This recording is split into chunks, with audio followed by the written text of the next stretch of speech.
साकिब निसार आया था, उस वक्त भी हम कहते थे एक किलो ना बना हुआ था, डैम बना रहा था। बदबख्त डैम के साथ तुम्हारा क्या काम है? फिर आप ये देखें, फाइज ईसा के बंदियाल आया 12 बजे, उसने अदालत भी खोली और फिर वही बंदियाल साहब थे। सुप्रीम कोर्ट ने तारीख में पहली दफा फैसला दिया और जब हुकूमत ने आंखें दिखाई तो उस फैसले पे कोई अमल दरामद नहीं हुआ। इससे पाकिस्तान में कानून की हुक्मरानी की बेखनी हुई। कोई आपका, कोई हमारा, कोई हम पे मेहरबान, कोई आप पे मेहरबान। हमें मेहरबान जज चाहिए ही नहीं। यहां हमारे अरब दोस्त भी मौजूद हैं, लेकिन उनको अरबों रुपए मिले थे। नहीं यार, यानी कि पीर मियां नवाज शरीफ की शक्ल उनको पसंद थी। हाँ? अच्छा, यानी बड़े ही बेजोक लोग थे। अच्छा, ये अब आप मुझे उस पे ला रहे हैं ना, मुझे तकरीर करने दे। जनाब अली, 2 गुजारिशात हैं। कॉन्स्टिट्यूशनल अमेंडमेंट्स हुई और पाकिस्तान को एक नया निज़ाम अदल दिया गया है।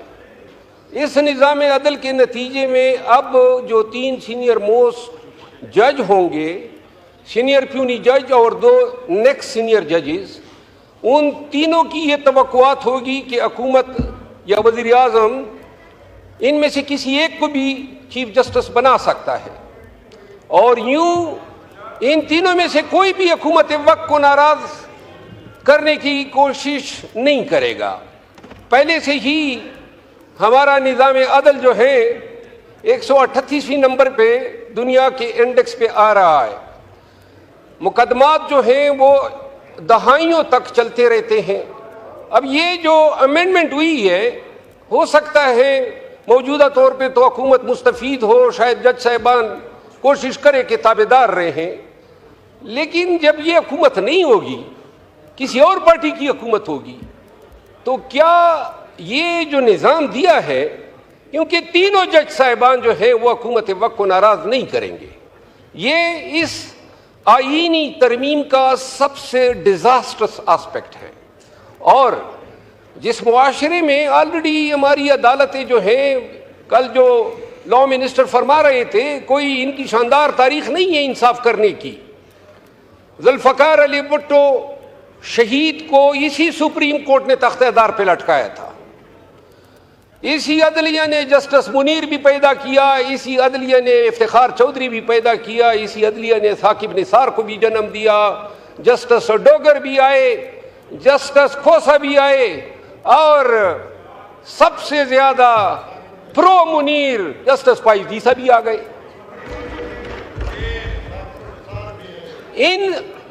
इस निज़ाम अदल की होती हुई जो पहले से था, कोई मायनाज नहीं था।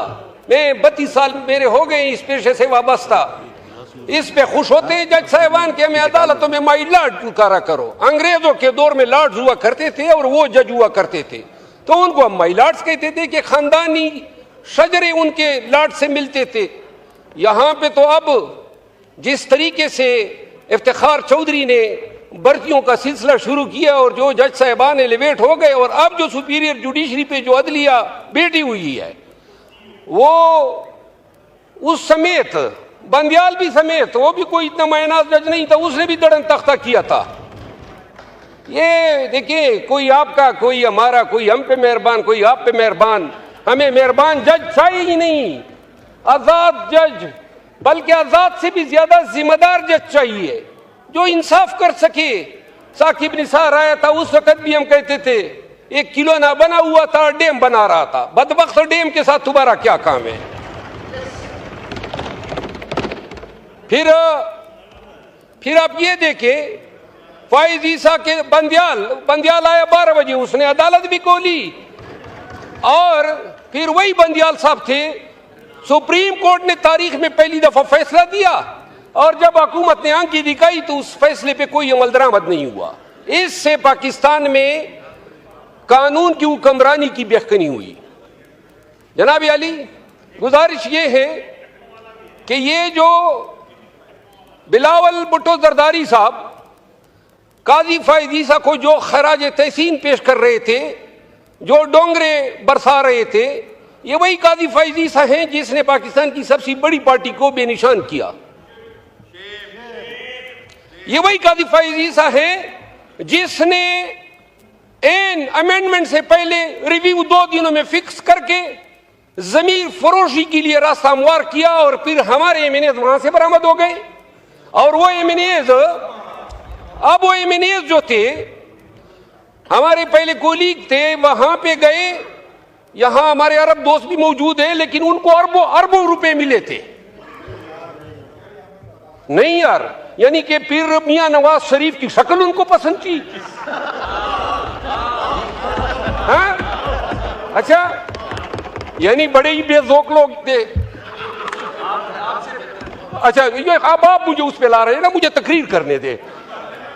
जनाब अली, हमारे दोस्त अगवा हुए कहते हैं, हमारे दोस्त जो है, और ये अरबों की जो पेशकशें हैं इस ऐवान में मौजूद शायद ही कोई एमएनए होगा जिसको नहीं हुएंगे, मुझ समेत हमें पेशकशें हुई, आए जमीर बेचें, और वो अमेंडमेंट होती है कि अगर वो 5 लोग जमीर न बेचते तो शायद ये अमेंडमेंट न होती। हमारे एमएनएज आपको वोट दे रहे हैं, फी सबीलिल्लाह दे रहे हैं, और बात हो रही थी कानून की हुक्मरानी की, जमहूरियत की बालादस्ती की, अदालतों की आजादी की। क्या ड्रामा है, यानी जमीर के मुताबिक।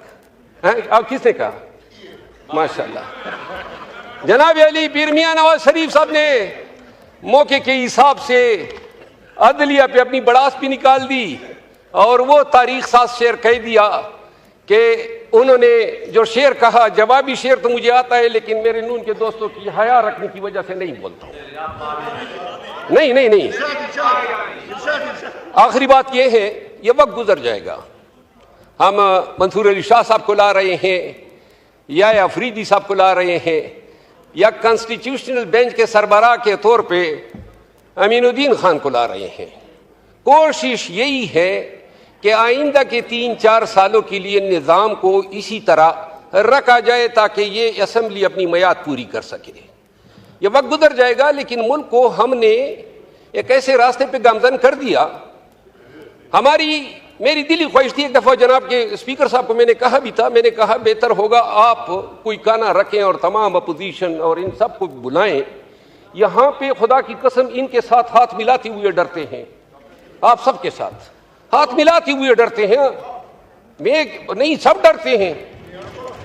यानी जो निज़ाम चल गया है, न सलाम कर सकते हैं, न कलाम कर सकते हैं। वो ख्वाजा आसिफ साहब से एक दिन क्या सरेराम मुलाकात हो गई, मेरा दड़न तख्ता हो गया पार्टी से। तो मेरी गुजारिश ये है जनाब स्पीकर कि ये जिस तरीके से अमेंडमेंट लाई गई, शायद ही बॉर्डर लाइन पे हम रह गए। थोड़ा सा अगर हमें अकोमोडेट कर देते तो ये कंसेंसस से भी लाई जा सकती थी। हाँ जी सर, मुझे तवज्जो आप उतारिए अपनी तरफ खींच रहे हैं। जनाब डिप्टी स्पीकर साहब,